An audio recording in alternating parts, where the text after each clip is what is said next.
Bendiciones para todos mis amados hermanos, amigos, familia, qué gusto estar con ustedes una vez más en este glorioso día.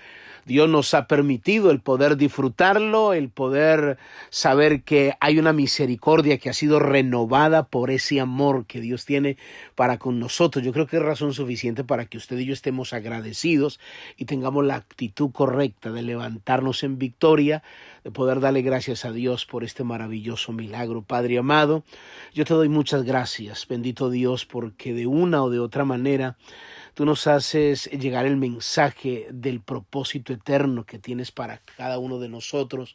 Gracias porque a través de poder despertar, de poder abrir nuestros ojos y poder estar en pie y tener el honor de recibir esta palabra, Dios mío, yo te doy muchas gracias porque es un mensaje que entendemos que todavía los planes que tienes para cada uno de nosotros sigue vigente. Yo sigo orando y clamando por cada persona que escucha estos devocionales donde quiera que se encuentren, sean bendecidos ahora en el nombre de Jesús. Amén y amén. Gloria al Señor. Bendiciones, queremos darle la bienvenida a aquellos que ingresaron a los devocionales del corazón de Dios. Soy el pastor Fabio Castañeda, donde todos los días usted escuchará una palabra que de seguro bendecirá mucho su vida. Muy bien, continuamos en la segunda parte de la enseñanza que iniciamos en el día de ayer bajo el tema principios para lograr la restauración, el crecimiento.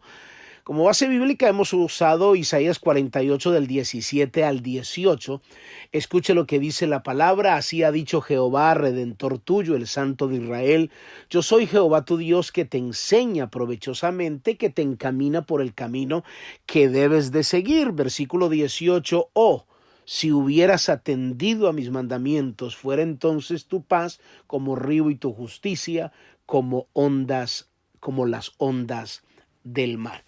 Estuvimos hablando, mis amados hermanos, en el día de ayer, Dios nos ministró de una manera muy poderosa, como Dios tenía que reprender la fidelidad de Israel, pero de alguna manera Dios muestra ese amor para encaminarlo nuevamente a su propósito. Y estábamos aprendiendo de que cómo es posible que uno ha sido libre de ciertas áreas y termine descuidando su vida espiritual y vuelva y termine a estar encadenado después de haber experimentado. Y les estaba dando un ejemplo de la iglesia en Galacia, el apóstol Pablo. Incluso terminamos con el último versículo de Gálatas capítulo 5, voy a leerlo, versículo 1, cuando Pablo le dice a la iglesia: estad pues firmes con la libertad con la que Cristo nos hizo libre, y no estéis otra vez sujeto al yugo de esclavitud. Es decir, Pablo desafía a la iglesia y les dice: nosotros tenemos la responsabilidad de mantenernos firmes en esta libertad que Cristo nos dio. Somos libres, ya no estamos bajo ataduras ni cadenas, pero si descuidamos nuestra vida espiritual, tenga la plena seguridad que volvemos a ese yugo de la esclavitud.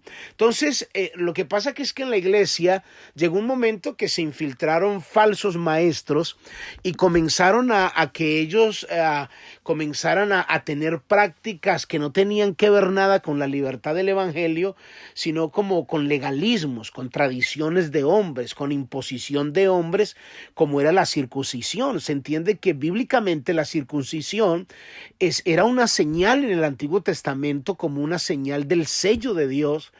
Pero cuando Cristo nos liberta, ya la Biblia dice que la circuncisión para nada aprovecha. O sea, ese sello externo ya no tiene que ver nada con el cambio interno que Dios opera en nuestro corazón. Entonces, la Biblia dice que en Cristo ni la circuncisión ni la incircuncisión ya no vale nada. Realmente era una práctica antigua, era un mandato conforme a la ley, pero que ahora en Cristo nosotros tenemos que vivir un evangelio con mayor libertad. Entonces, pero sin embargo, la gente, siempre van a existir personas que van a tratar de imponerte ese legalismo, como quien dice: Cristo más lo que yo pienso, Cristo más falda, Cristo más pelo, Cristo más no pintura, Cristo más, y comienzan a añadirle otras cosas como para esclavizar a la persona y someterla a ciertos regímenes humanos. Entonces Pablo le dice en Gálatas capítulo 5, versículo 7, le dice a la iglesia, miren lo que le dice: vosotros corríais bien. ¿Quién os estorbó para no obedecer a la verdad? Verso 8 dice: esta persuasión no procede de aquel que os llama. O sea, Pablo está diciendo, tengan la plena seguridad que esto no fue Dios. Dios no fue el que los convenció, ni vino a persuadirlos de que tenían que hacer eso. El que los llamó a ustedes, esa enseñanza que están tratando de seguir, eso no viene de Dios. Dice, esta persuasión no procede de aquel que los llama. Y luego dice, un poco de levadura fermenta toda la masa.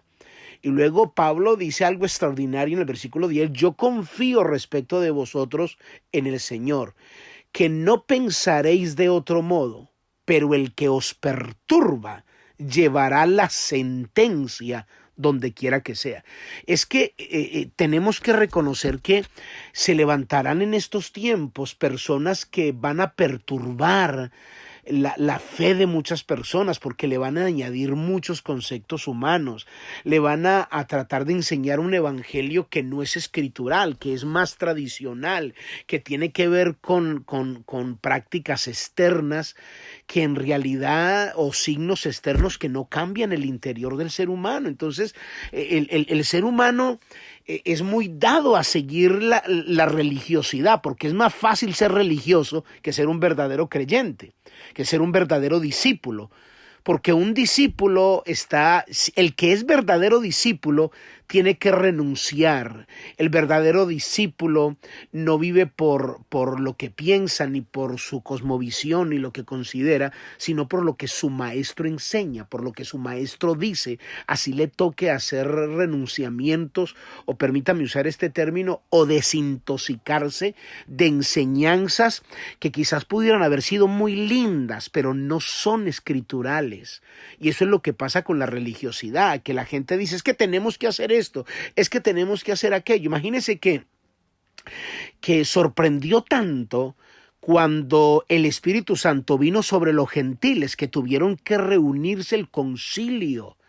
Tuvieron que venir los discípulos, tuvo que reunirse el apóstol Pablo, ir a cierto lugar y comenzar a conciliar. Ese es el término concilio, es precisamente para eso, para conciliar y llegar a ciertos acuerdos, porque los judíos no podían entender por qué el Espíritu Santo había descendido a los gentiles, a la gente no judía, y ellos se sorprendían, es decir, porque ellos pensaban que el venir a ser salvos era solo ellos, ellos eran los únicos que podían de alguna manera ser beneficiados, valga la redundancia, con los beneficios del evangelio, y que Dios tenía que hacer las cosas como ellos pensaban. Es más, note que Pedro no se sentaba a comer con ningún gentil, Pedro no se metía a la casa de ningún gentil, pero Dios se le tuvo que aparecer en una visión donde Pedro estaba orando y le vino una visión que venía un lienzo donde venía toda clase de animales, y Dios le dijo, Pedro, mata y come. De esa visión de todos los animales que veía. Entonces Pedro dijo, yo nunca he comido algo inmundo, Señor. Y el Señor le dijo esto, no llames inmundo a lo que yo he santificado. Sabe, Dios, a través de su enseñanza, a través de su modus operandi, en su soberanía, en la manera como hace Dios las cosas, nos vuela la cabeza a todos. Porque muchas veces nosotros queremos uniformar a Dios, porque muchas veces queremos que Dios decida y haga las cosas como yo considero, porque he estudiado, porque soy un teólogo, porque llevo tantos años en el evangelio, y somos nosotros los que tenemos que seguir a Dios, no Dios sujetarse a nosotros. Entonces muchas veces nosotros enseñamos el evangelio desde nuestro punto de vista, desde lo que yo considero, desde lo que yo pienso, y ahí es donde fallamos, ahí es donde pecamos. Entonces eso pasó con los Gálatas, eso pasó que estaban en la situación. Entonces le acabo de terminar de contar lo que sucedió sucedió con Cornelio, que era un gentil. Eso está en Hechos capítulo 10, usted lo puede leer, se lo dejo de tarea. Entonces resulta que cuando Dios dice, manda llamar a Pedro, y también Dios también en una visión le habla a Cornelio, y Dios le dice a Cornelio, manda llamar a Pedro, que vive en tal parte, le dio hasta la dirección, y luego le dice a Pedro que estaba orando, le dijo, van a venir por ti y quiero que vayas con ellos. Entonces cuando Pedro va, lo primero que le dice a Cornelio, le dice, ustedes saben cuán abominable es para un judío sentarse a comer con un gentil. Y yo estoy aquí porque Dios me dijo y me dio la orden que viniera donde ustedes. ¿Qué es lo que ustedes necesitan? Entonces Cornelio comenzó a explicarle, yo vi esta visión, Dios me dijo que te mandara a llamar, que tú me ibas a enseñar. Y Pedro comenzó a predicarles el evangelio, a darles un discipulado tremendo. Y dice la Biblia que cuando estaba Pedro enseñándole las escrituras, de repente, aleluya, vino el Espíritu de Dios y llenó a todos los que estaban en casa. Y eso sorprendió tanto a Pedro, y Pedro dijo, no, pero ¿cómo puede ser esto? ¿Cómo? Entonces Pedro dice una declaración, ahora entiendo que Dios no hace acepción de personas, que el evangelio es tanto para judíos, para colombianos, para guatemaltecos, para hondureños, para salvadoreños, para cubanos, para venezolanos, para brasileños, perdóneme, no quiero herir susceptibilidades, pero no puedo mencionar todas las naciones. El evangelio tiene la riqueza para salvar el mundo entero, no importa la cultura, y Dios hace como quiere. Entonces a veces queremos culturizar a Dios desde nuestra perspectiva y decirle a Dios cómo tiene que hacer las cosas. Usted lo va a hacer así porque así nuestra cultura lo hace. Y Dios lo hace a su manera. Dios lo hace como Él quiere, porque Él es Dios, Él es soberano. Entonces dice la Biblia que cuando vino el Espíritu Santo, después de que Pedro salió de la casa de Cornelio, la junta directiva lo llamó y le dijo, ¿por qué estabas metido en la casa de Cornelio? Tú sabes que no puedes ir allá. La ley dice esto, la tradición dice esto, pero Pedro le dice, ¿pero qué puedo hacer yo? Si Dios me dijo que fuera, y cuando estaba allá, el Espíritu Santo vino, los tomó, los llenó. ¿Qué puedo hacer yo? O sea, yo no puedo hacer nada. Entonces, eso es lo que muchas veces... ¿Qué hizo Pedro? Bueno, sin embargo, quisieron ponerle, ok, está bien, bueno, vamos a aceptar que vino el Espíritu Santo, pues, y los llenó, pero vamos a ponerle ciertas condiciones. Y ahí es donde comienza la religiosidad.